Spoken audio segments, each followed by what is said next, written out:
Ethiopia is not happy with the United States.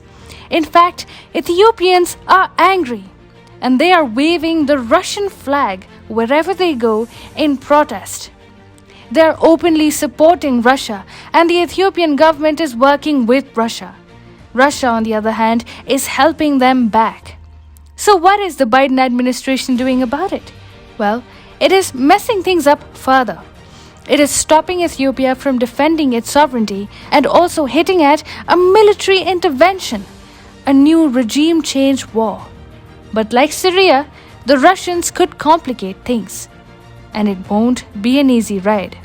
Hi, and welcome to TFI Global, the foreign affairs and geopolitical analysis arm of the TFI Media Group.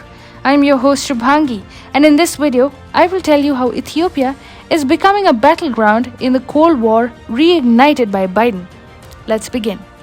The US is alleged to have been supporting the TPLF for the last 20 years, which is provoking pro-government groups in Ethiopia to support Russia. Moscow itself seems to have no qualms against supporting the Ethiopian government, while the US imposes sanctions and visa restrictions on Ethiopian government officials. Within Ethiopia, there is a growing concern that the US could get deeply involved given its history of showing sympathy for the Tigray People's Liberation Movement. This is allowing Russia to get deeply involved as well in the East African country, while Ethiopia feels that Moscow's support can help it withstand American intervention. Pro-government protesters in Ethiopia have actually been protesting against the US since May, when the US imposed restrictions on economic and security assistance to the East African nation over the Tigray conflict. Some of the slogans raised at anti-US rallies include "USA, show us your neutrality" and "Ethiopia doesn't need a caretaker."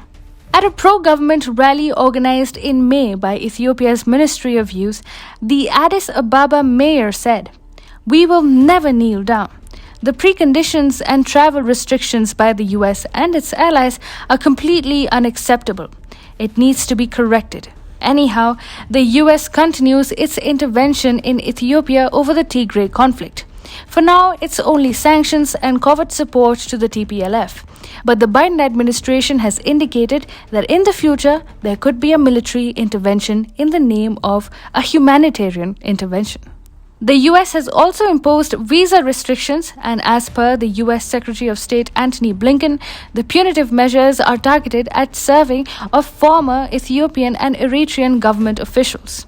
Members of security forces and some from the TPLF side are also restricted. However, American sanctions have damaged US-Ethiopia relations badly.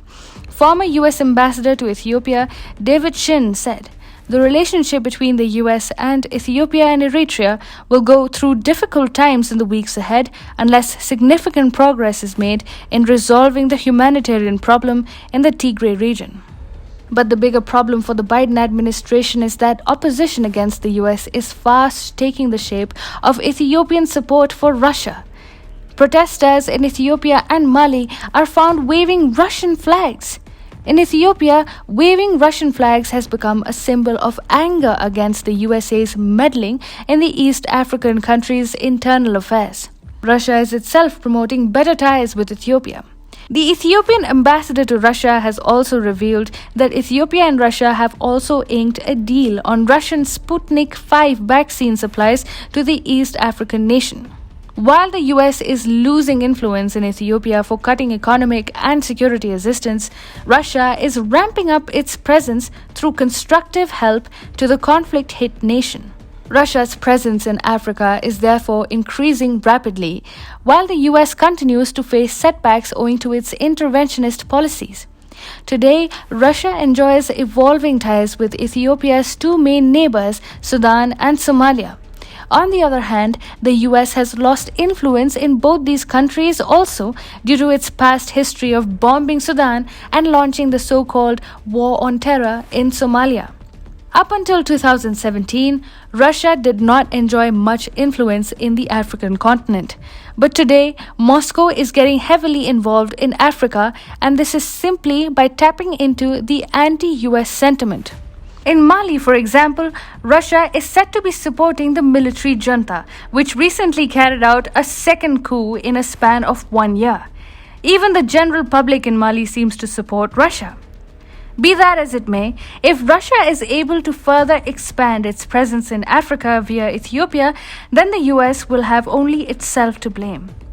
Biden's interventionist policies in Ethiopia are simply allowing Russia to ramp up its influence in the East African country while warding off perceived American attempts to play up the Tigray People's Liberation Movement and weaken Addis Ababa. The deep state's plan to start another regime change war, this time in Ethiopia, could benefit Russia greatly.